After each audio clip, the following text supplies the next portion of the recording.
부제목이 세대 간 단절이 없던 처음 그 교회. 그분이 이 책에서 한국 교회는 지금 코로나 팬데믹 이후에 그때 여러 해 시행했던 사회적 거리두기 조치에 대한 후유증과 그 폐해를 여전히 겪고 있다고 하면서 그것으로 인해 지금의 한국 교회는 제대로 예배다운 예배를 회복하지 못하고 성도들 또한 그리스도인다운 그리스도인의 모습을 제대로 보여주지 못함을 안타까워하고 있습니다. 그러면서 이렇게 제언합니다. 예전에 한국 교회가 코로나 이전의 모습처럼 예배당이나 주일학교나 청년부가 꽉 찬 모습은 더 이상 기대할 수는 없다. 그때 거리두기 조치가 해제되었지만 어느새 우리 속에는 비대면에 익숙해져 있고 편리한 신앙생활에 젖어 있기 때문입니다. 그럼에도 급변하는 이 시대에 우리가 그리워해야 될 교회라면 세대 간의 단절이 없는 바로 그때 교회, 바로 2000년 전의 초대교회이며 그곳에서 교회의 미래의 모습뿐 아니라 지친 우리 이웃들이 그리워하는 교회를 소망해야 된다. 지금 우리에게는 그런 교회가 너무나 그립다 이렇게 썼습니다. 그렇습니다. 작금에 와서 우리가 소망하는 교회는 화려한 빌딩이나 주차장이나 화려한 어떤 시설이 준비된 교회를 세상 사람들이 원하겠습니까? 그들이 정말 그리워하는 교회는, 다시 오고 싶은 교회는 어떤 교회인가? 오늘 우리는 코로나 팬데믹 위에 다시 한번 교회의 본질을 생각하면서 성도의 본질을 생각하는 기회를 갖고 있습니다. 그런 중에 우리는 그리스도인다운 그리스도인이 되기를 소망해야 됩니다. 그런 면에서 사도행전에 기록되었던 당시 유대 팔레스타인 땅의 초대교회들과 그 성도들의 모습이 너무 그립습니다. 사도행전 9장 31절에 사도들의 활동과 그들의 7 집사들의 활동으로 인해서 그 주변의 교회는 이런 모습을 갖고 있었습니다. 온 유대와 갈릴리와 사마리아 교회가 평안하여 든든히 서가고 주를 경외함과 성령의 위로로 진행하여 수가 더 많아지더라. 이거는 단순한 교회가 아닙니다. 위쪽으로는 하나님을 향한 예배가 살아있답니다. 그리고 아래로는 성령의 역사로 인한 위로와 회복의 은혜가 성도들 안에 가득 찼고요. 이로 인해 주님의 평안이 서로에게 전해지는 넘쳐나는 모습들. 결국 팔레스타인 땅의 여러 초대교회들이 그러한 극심한 위기 가운데서도 성장하고 차고 넘쳐났던 겁니다. 웬일일까요? 사실 그 당시 로마 황제는 칼리쿨라입니다. 이 칼리쿨라는 교회 핍박과 성도들의 순교 사건을 주관했던 아주 잔악한 왕이었습니다. 그는 이런 최악의 상황이었음에도 불구하고 하나님이 역사하신 그 당시 초대교회의 모습들은 정말 우리가 그리워하는, 또 우리가 그리워하는 그리스도인다운 모습을 보이는 성도들의 모습이었습니다. 이것은 곧 우리가 포스트 코로나 시대를 맞이한 우리에게 적잖은 도전을 준과 동시에 또한 우리가 앞으로 계속 사모해야 될, 즉 우리가 그리워해야 될 교회에 대한 중요한 과제를 우리에게 주고 있습니다. 그런 의미에서 오늘 읽었던 본문의 말씀, 짧지만 이 말씀이 소중한 교훈이 될 수밖에 없습니다. 물론 당시 바울의 편지 수신자였던 고린도 교회는 교회 역사상 가장 많은 문제를 품고 있었습니다. 또 세속화되고 분열되고 생체투성이었습니다. 그러나 되레 우리가 이런 고린도 교회를 반면 교사로 삼아서 지금 우리 자신과 현대 교회를 다시 돌아보고, 그리고 주님 바라시는, 주님이 그리워하시는, 그리고 누구나 바라는 그런 교회상을 성립해야 되고요. 그리고 우리가 그리스도인다운 모습을 소망할 거라고 생각합니다. 당시 세상과 방불하고 무너지기 일보 직전이었던 고린도 교회를 보면서 누구보다 안타까워했던 그런 마음으로 편지를 썼던 바울의 심정에는 주님이 그렇게도 바라시는, 그리워하시는 교회, 그리고 그리스도인다운의 모습을 회복할 우리의 변화된 미래의 모습이 담겨져 있는 것입니다. 그렇다면 오늘 우리 그리스도인들에게 있어서 그리스도인다움이란 과연 어떤 모습인가요? 두 가지 말씀을 같이 상고해 보겠습니다. 첫 번째 한번 읽어볼까요? 시작. 하나님의 뜻을 따라 살아가려고 애쓰는 모습입니다. 이게 바로 그리스도인다운 그리스도인의 모습이었다는 거예요. 2000년 전에 바울은 고린도 지역에 1년 반 이상을 머물면서 힘을 다해 교회를 세웠습니다. 성도들의 신앙 성장을 위해 최선을 다했습니다. 그런데 바울이 떠난 후에 그들의 순수한 신앙은 세속화되고 윤리까지 무너졌습니다. 급기야는 교회가 사분오열됐습니다. 그 결정적 이유는 교회 안에 거짓 교사들이 들어와서 거짓 가르침을 주었기 때문인데, 더 큰 문제는 그들의 영향을 받았던 자들이 교회를 세우고 바른 복음을 전했던 사도 바울의 정통성마저, 메시지마저 의심하고, 그리고 그의 사도 바울의 일정까지도, 그의 일거수일투족까지도 오해하는 일까지 벌어난 겁니다. 따라서 이런 해명과 경고를 바울은 이렇게 내립니다. 고린도전서 4장 18절입니다. 어떤 이들은 내가 너희에게 나아가지 않을 것 같이, 내가 고린도 교회를 다시 방문하지 않고 돌아보지 않을 것 같이 그런 거짓 소문을 퍼뜨린다. 그들은 교만한 자들이다. 그런데 19절에 바울은 마음을 참으로 추스립니다. 그러나 주님이 허락하시면 내가 너희에게 속히 나가겠지만, 주님이 그렇지 않다면 나는 너희에게 나가서 호통치고 잔소리하는 일이 없을 것이다. 하나님 나라는 말에 있지 않고 하나님의 나라는 능력이 있는 것이다. 그거를 알아보러 가겠다. 그런데 주님이 허락하시면 가겠다, 이렇게 얘기합니다. 이건 굉장히 중요한 말입니다. 이 표현에 우린 주목해야 됩니다. 19절에 주께서 허락하시면이란 말은 주님이 원하시면, 주의 뜻이라면 이라는 데오 볼렌테, 유명한 말입니다. 그리고 주님의 뜻이라면, 주께서 허락하지 않으시면 아무것도 하지 않겠다는 겁니다. 바울 그 당시에 자기의 사도 직분을 의심하기까지 하고 자기 방문 일정에 대한 거짓 정보를 터뜨리는 그런 것으로 오해로 마음고생이 굉장히 심했을 때입니다. 그 순간에 바울은 억한 감정을 표현하기 힘들었습니다. 그런데 그것을 절제합니다. 아마 그때 그 마음 상태를 조절하지 못해 그가 분노했다면 영적 권위는 더 실추했을지 모릅니다. 그런데 바울은 자기의 직분과 정체성을 변명하고 또 그의 사역에 있어서 향후 일정을 정하고 확신함에 있어서 감정에 휘둘리지 아니하고 오롯이 주의 뜻이라면이라는 분명한 단서를 붙입니다. 이것은 모든 일과 계획에 있어서 주관자 되시는 하나님에 대한 주권적 신앙을 드러낸 표현입니다. 요즘 어떤 분이 목사님 얼굴이 많이 굳어 계세요. 굉장히 얼굴이 어두워 보이십니다. 이렇게. 제가 사실 일부 예배 때 잠깐 얘기했지만 교회 처리해야 될 여러 가지 문제, 시설을 설치해야 될 문제들, 사야 될 것들, 이런 것들이 연말이 겹치면서 제가 굉장히 많이 마음이 무겁고요. 집에 돌아갈 수가 없습니다. 계속 기도의 자리에 올라갈 수밖에 없습니다. 굉장히 마음이 무겁습니다. 이 감정을 억누르시더라고요. 주께서 성령이 나를 억누르지 않으시면 설교를 할 수 없습니다 할 정도로 하나님 제 감정을 추스리고 계십니다. 그때마다 느끼는 게 있습니다. 주님의 뜻이라면, 주가 허락하시면, 이 마음이 되지 않으면 우리는 살아갈 수 없구나. 바울은 그 마음을 억누르면서요, 주의 뜻이라면 이라는 마음을 듭니다. 이것은 하나님에 대한 주권적 신앙을 드러낸 표현입니다. 어떤 계획일지라도 주님이 궁극적으로 이 일을 계획하시고 인도하시고 성취하신 분이시라면 오직 나는 주님의 뜻과 생각보다는 앞서가지 않겠습니다 라는 신앙 고백입니다. 근데 안타깝게도 고린도 교회 안에는 주님 뜻을 우선하기보다 지식과 지위가 축중한 사람들이 많다 보니까 목소리나 그들의 결정에 맹신하고 추종하는 세력들이 많았어요. 그러니까 교회가 몇 가지로 갈라진 거예요.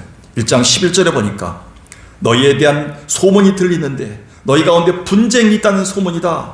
너희가 어떤 사람, 나는 바울파다, 나는 아볼로파다, 나는 베드로파다, 나는 그리스도파다 하면서 사람에 따라서, 사람의 목소리와 그들의 결정과 그들의 어떤 지식에 따라서 교회가 갈라지는 모습을 안타까워하고 있습니다. 그러기에 고린도 교회는 주변 사람들에게 하마평에 올랐어요. 여러분, 하마평이란 말이 뭡니까? 한양에 들어오다 보면, 궁궐에 가다 보면 그 앞에 비석이 있습니다. 하마비라고요. 말을 내리십시오.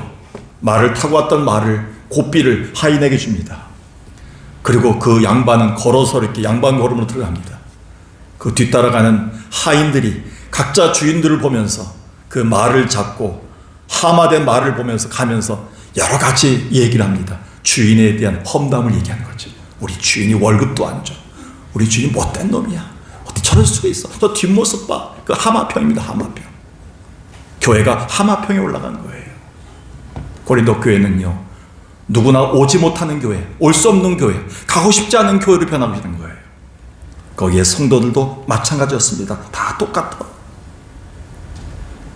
그래서요, 결국에는 바울이 그들에게 얘기합니다. 그리스도인들에게 무엇보다도 필요한 것이 뭐냐? 교회와 우리 주인 되신 주님의 생각이 우선돼야 함을, 주님의 뜻이라면, 주가 허락하시면 이것이 그리스도인다운 자세임을 직접 보여줍니다.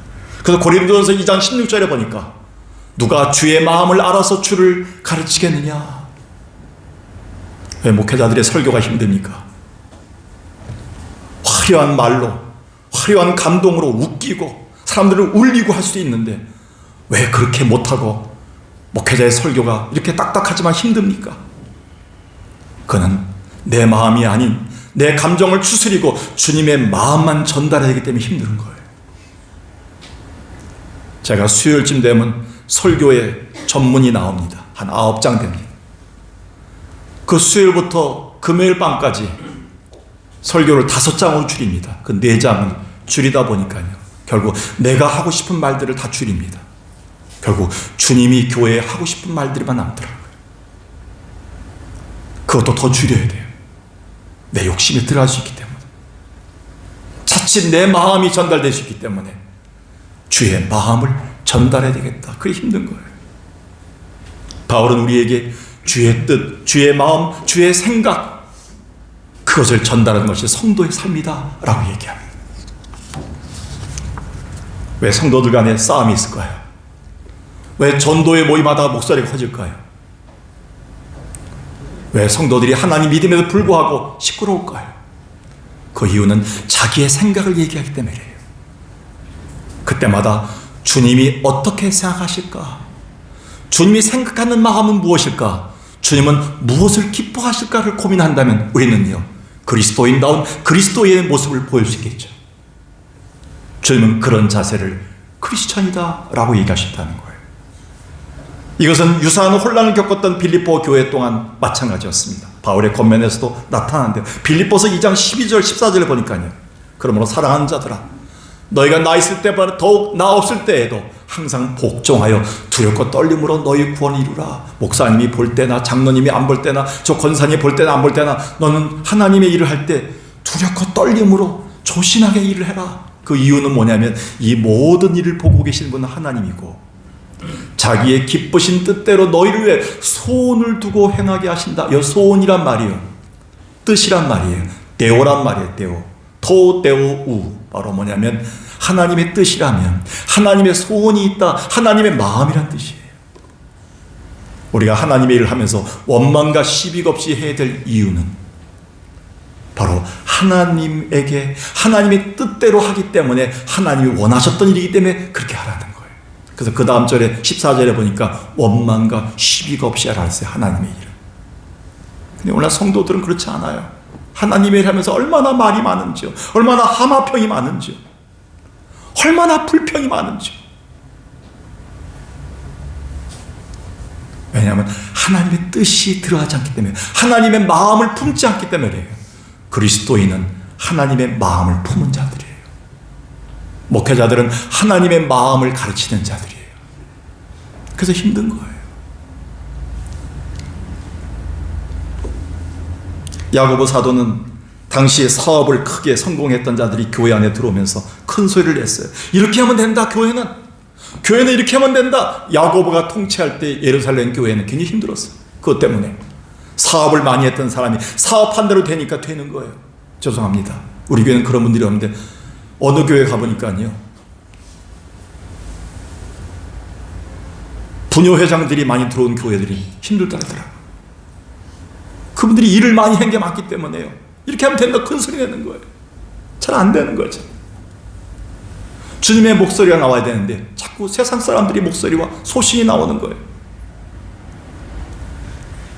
몇 번이고 하나님께 물어야 되고, 각자의 소신을 십자가에 철저히 못 박는 자세로 주님 뜻부터 우선하는 것이 교회, 그리스도인의 모습이라고 주님은 얘기하는 거예요. 근데 야고보가 목회했던 교회는 그렇지 않았어요. 그래서 이렇게 경고합니다. 야고보 4장 13절에 들으라, 너희 중에 말하기를 오늘이나 내일이나 어디 가서 장사해서 이렇게 사업하면 이렇게 잘 되고, 교회가 이렇게 하면 잘 되고, 교회는 이렇게 하면 되고, 교회 이렇게 하면 된다, 이런 얘기는 얼마든지 할 수 있다. 근데 어리석은 자들아, 오늘 있다가 없어지는 인간들이 뭘 알겠느냐? 15절에 주의 뜻이라면 우리가 이것도 하고 살기도 하고 이것을 저것을 하리라, 이렇게 해야지. 왜 너희 생각대로 하느냐? 2000년 전에 우리 성도들의, 그리스도인들의 기준, 결정과 삶과 말의 기준은 주의 뜻이라면이었습니다. 주가 허락하시면이었습니다. 주님이 기뻐하시면이었습니다.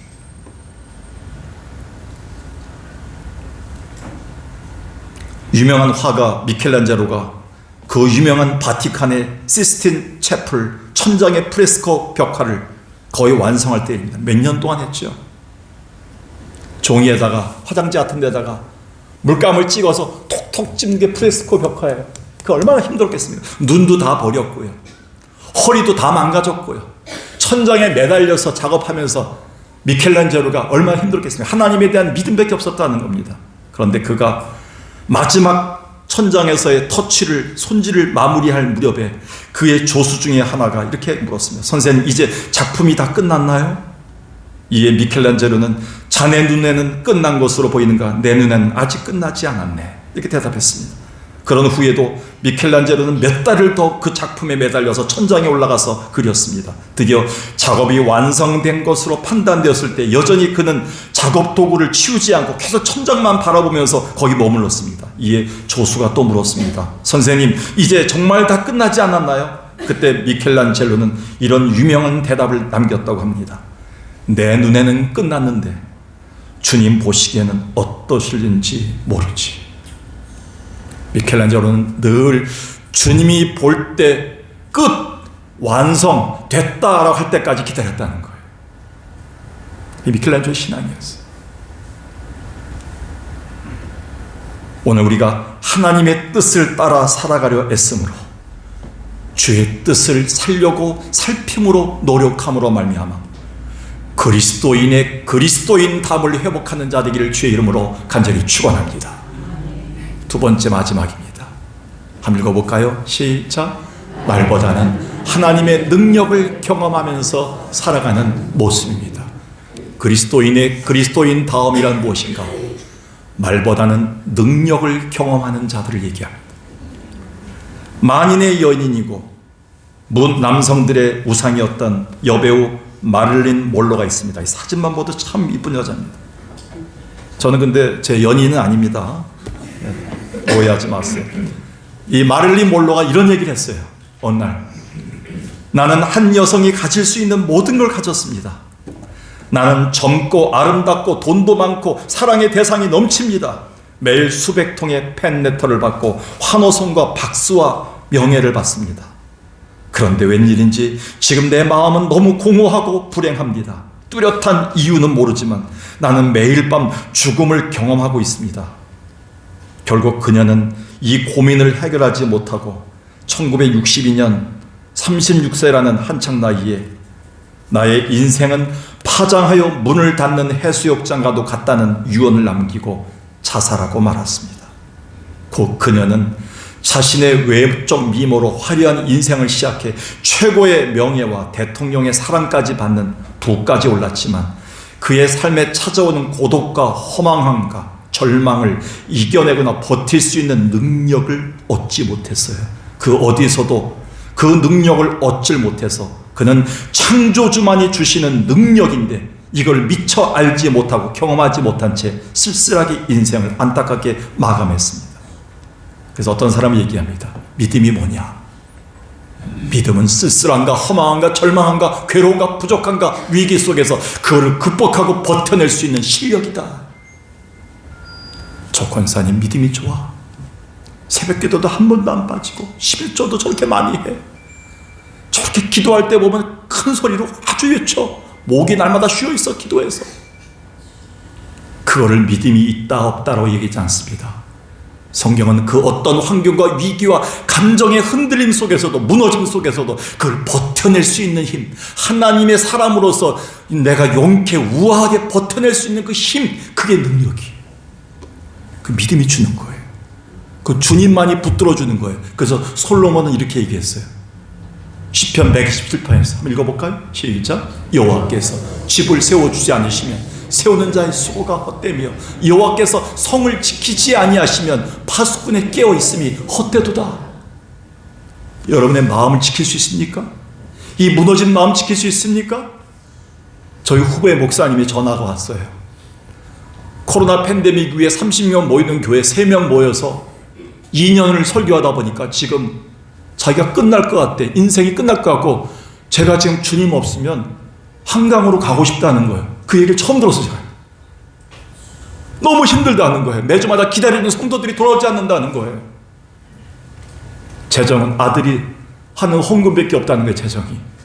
너무 애들한테 미안하다는 거예요. 그것을 버틸 수 있는 힘이 예수밖에 없더라고요. 그 능력이에요. 무너짐 속에서도 함부로 말하지 않고, 억장이 무너져도 억울해도 함부로 대하지 않고, 내치지 않고, 함부로 하마평하지 않고 끝까지 견뎌내고 버티고 우아하게 권사로서, 장로로서, 집사로서 나를 버티게 하는 힘, 아버지로서, 엄마로서 가정을 붙들고 끝까지 자녀들을 붙들어가는 힘, 그게 능력이에요. 주님 그 능력을 주셨다는 거예요. 그게 그리스도인이에요. 어떤 말에도 견디지 못하고, 감정에도 견디지 못하고, 조그만 상황이 힘들어도 견디지 못하고, 그런 사람 그리스도인이 아니에요.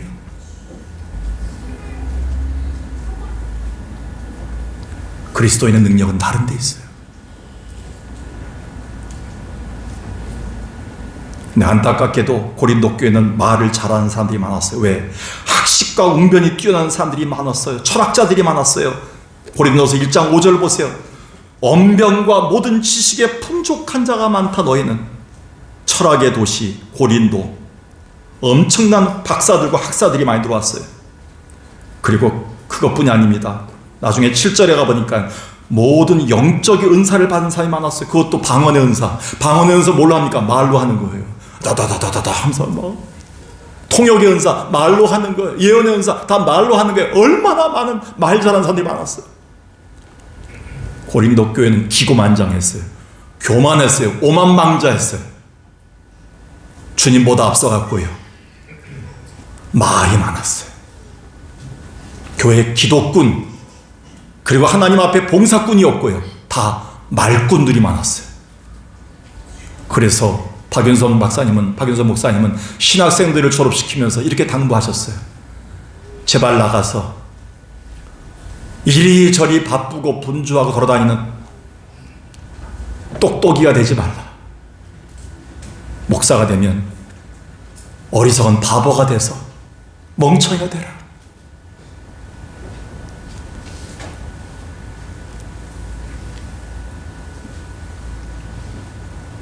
고린도서 4장 20절을 한번 다시 읽겠습니다. 바울은 이렇게 경고합니다. 하나님의 나라는 말에 있지 않고 뭐 있다고요? 오직 능력에 있느니라. 칼빈은 이 부분을 이렇게 해석했습니다. 인간의 공허한 웅변과 대조를 이루는 능력이다. 이거는 주님 주신 복음으로 변화되는, 성령으로 변화되는 품성이며 옛사람을 벗어버린 자가 누리는 의와 거룩함과 화평을 이루는 새 사람으로서의 변화되는 힘이다.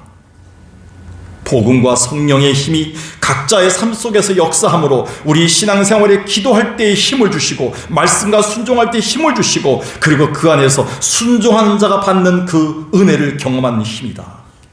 이 칼빈이 이렇게 얘기했어요. 이 능력은 세상에서 줄 수 없는, 경험할 수 없는 주님만이 주시는 생명과 회복을, 그리고 버틸 수 있는 변화를 일으키는 힘이 바로 능력입니다. 이런 변화가 나타나고 주님의 능력이 드러나는 교회와 성도들 주변에는 사람들이 모여들죠. 왜? 호기심이 있는 거예요. 그 능력을 경험하러 오는 거예요. 근데 2000년 전에 초대교회가 이런 교회였어요. 사도행전 2장에 보니까는 이런 교회에서 사람마다 두려워하는데, 이건 누굴 두려워할까요? 하나님을 두려워하는 거예요. 예배가 회복된 거예요. 기사와 표적이 일어나는 거예요. 그리고 서로 물건들이 자기 물건이라 하지 않아요. 물건을 서로 통용하고, 그리고 재산과 소유를 팔아 각 사람의 필요를 따라 나눠줍니다. 그리고 마음을 같이 해서 모입니다. 이게 얼마나 힘든지 아십니까? 성령이 역사하니까요, 하나님의 힘이 오니까, 능력이 오니까 변화가 나타나는 거예요. 그리고 하나님을 찬미하니까 온 백성들에게 칭송을 받아서 구원받는 사람들이 날마다 늘어나는 거예요. 전 이것을 하나님 앞에서 우리는 놀랍게 하나님의 은혜로 받아들이는, 하나님의 능력을 사모하는 자들로 살 것을 주님 우리에게 원하고 계시다는 겁니다. 이에 한국교회는 더 이상 무리하고 이기적이지 말아야 되고요, 말꾼들이 많아 너무 시끄럽게 매일 싸운다는 소문이 나가지 말아야 됩니다. 그 대신에 하나님 나라의 능력을 입고 날마다 변화되고 회복과 은혜가 넘친다는 아름다운 소문이 밖으로 자꾸 흘러나가야 됩니다. 이건 오늘 우리가 사모해야 될 지상교회이며 또 우리가 그리워해야 할 그리스도인 다음의 아름다운 표지가 아닐까요? 알다시피 그 유명한 부흥사 무디 목사님이 있습니다. 이 무디 목사님은 정규 학교 교육을 못 받았습니다. 나중에 그냥 바이블 신학교 아닌 학교에서 그냥 억지로 공부를 했어요. 근데 그의 능력을 하나님이 보시고요, 무디가 한번 설교할 때마다 1000명, 2000명씩 막 회개하는 일이 벌어졌어요. 그렇게 목사님은 늘 주변의 비방에 시달렸어요.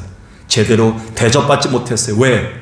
한 번은 설교하고 강단에서 내려왔는데 어떤 대학의 박사 한 분이 무디에게 와서 조금 전 무디가 전한 설교에서 문법적으로 틀린 부분을 지적했어요.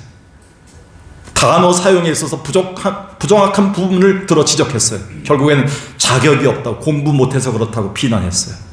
그때 무디 목사님은 이런 말을 했습니다. 나는 비록 무식하지만 하나님은 지금까지 제 설교를 통해서 많은 자들을 구원하셨습니다. 그러면 당신은 그 정확한 문장으로, 정확한 단어로 얼마나 생명을 구원했나요? 제가 알기로는 하나님의 나라는 말에 있지 않고 능력에 있습니다. 바울은 그래서 데살로니가 교회의 이런 모습에 칭찬을 했습니다. 데살로니가전서 1장 8절 9절에 보니까 주의 말씀이 너희 안에 들어가니까 하나님을 향하는 너의 믿음의 소문이 각처에 퍼졌는데 어떤 소문이냐? 9절을 보겠습니다. 세 가지 소문입니다. 그들이 하나님 말씀에 들어오니까 자기들이 섬기던 우상을 버리는 일이 일어났어요. 하나님께로 돌아오는 회개의 역사가 일어났어요. 그리고 살아계시고 참되신 하나님께 예배드리는 예배가 회복됐어요. 섬김이 회복됐어요. 하나님의 능력은요, 우리의 말보다 더 강합니다. 오늘도 능력이 여러분을 붙들고 있는 줄로 믿습니다. 아버지로서, 엄마로서, 자녀로서, 힘든 세상의 어려운 때 기독 청년으로서, 기독 청년 집사로서, 그리고 직장인으로서, 그리고 이 땅의 목회자로서, 이 땅의 권사로서, 이 땅의 한 어른으로서, 이 땅의 한 사람의 어른으로서 하나님 우리를 버티게 하는 힘, 그 능력을 오늘도 주실 줄로 믿습니다. 오늘 이 말씀을 사모해야 됩니다. 오늘 말씀을 정리하겠습니다. 오늘 우리의 모습은 수려한 말이 아닙니다. 하나님의 나라의 능력으로 변화되고 주변을 정화시키고 매 순간 승리하는 모습을 주님 원하시는데, 우리는 마지막 달을 시작하면서 그리스도인다운 그리스도의 모습을 우리는 회복했으면 좋겠습니다. 그렇다면 오늘 우리 그리스도인들에게 있어서 그리스도인 다음이란 과연 어떤 모습인가요? 오늘 처음 교회 나오신 분이 있다면, 그동안 교회를 다니면서 교회가 과연 무엇인가, 그리스도인이 무엇인가 본다면 오늘 이 두 가지를 정리하시기 바라겠어요.